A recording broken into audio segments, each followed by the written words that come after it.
आपकी बार माध्यमिक 2025 में क्वेश्चन आया है सर्कल से। इस क्वेश्चन को सॉल्व करने ट्राई करते हैं। ठीक है, क्वेश्चन ने बोला है कि A B is a diameter of a circle with centre ओ।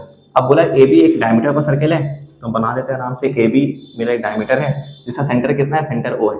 ठीक है, सेंटर मेरा क्या है, सेंटर ओ है। अब हमको पता है डायमीटर क्या होता है। डायमीटर एक स्ट्रेट लाइन होता है जो सर्कमफ्रेंस के दो पॉइंट को टच करे और सेंटर से पास करे। ठीक है, फिर बोला है इफ अ कॉर्ड एसी। अब एक कॉर्ड बनाते हैं एसी। अब सर ऐसे ही क्यों बनाया सर कॉर्ड? क्योंकि कॉर्ड का मतलब होता है कि ऐसा स्ट्रेट लाइन जो सर्कमफ्रेंस के दो पॉइंट को टच करे पर सेंटर से पास ना करे, तो ये कॉर्ड होगा।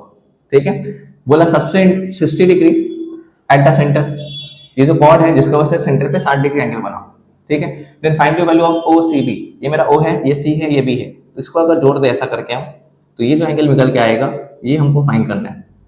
ठीक है, अब इस क्वेश्चन को सॉल्व करने के लिए सबसे पहला बात दिखा हमको, अगर ये डायमीटर है तो ऊपर वाला पार्ट मेरा सेमी सर्कल हो गया।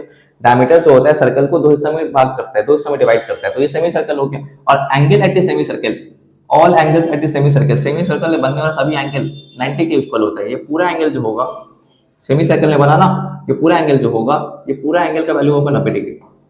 ठीक है, हमको इसका निकालना है।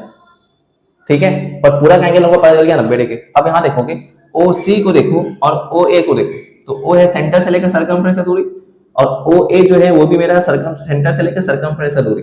तो ओ सी और ओ ए दोनों मेरा रेडियस ऑफ सर्कल हो जाएगा। रेडियस मतलब होता है एक ऐसा स्ट्रेट लाइन जो सेंटर से लेकर सर्कमफ्रेंस तक की दूरी को तय करे। ठीक है, तो सेंटर से सर्कमफ्रेंस की दूरी को क्या बोला हम लोग, रेडियस बोला। तो देखो एक सर्कल में जितना भी रेडियस होता है सब इक्वल होता है, तो ये और ये आपस में इक्वल होगा। जैसे ये इक्वल हुआ तो यहाँ पे हम कमेंट कर सकते हैं ये एक आइसोसेलेस ट्रायंगल बन गया। आइसोसेलेस ट्रायंगल उस ट्रायंगल को बोलते हैं जिसका दो एडजेसेंट साइड इक्वल। ठीक है, और अगर कोई ट्रायंगल आइसोसेलेस ट्रायंगल है, यहाँ देखोगे अगर कोई ट्रायंगल मेरा आइसोसेलेस ट्रायंगल है, ये इक्वल है, तो उसका एडजेसेंट एंगल भी इक्वल होता है। ये x डिग्री है तो ये भी x डिग्री ही होगा।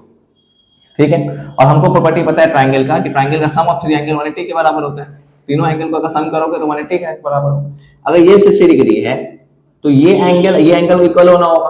क्यों इक्वल होना होगा? क्योंकि ये आइसोसेलेस ट्रायंगल बना रहा है। अगर आइसोसेलेस बना रहा है तो ये एंगल इक्वल होगा। ठीक है सर, अगर ये 60 है तो इन दोनों को कितना कितना होना होगा, 60 होना होगा ना, क्योंकि तीन मिला के 180 होना है।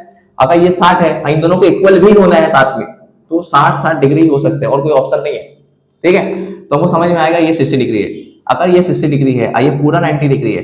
देखो ये यहाँ से यहाँ 60 डिग्री है, ये पूरा 90 डिग्री, तो ये कितना होगा, ये पूरा 90 है, ये 60 डिग्री होगा 30 डिग्री। 60 प्लस 30 90 आ गया, तो हमको मिल गया answer angle O C B वो होगा 30 डिग्री के इक्वल। ठीक है,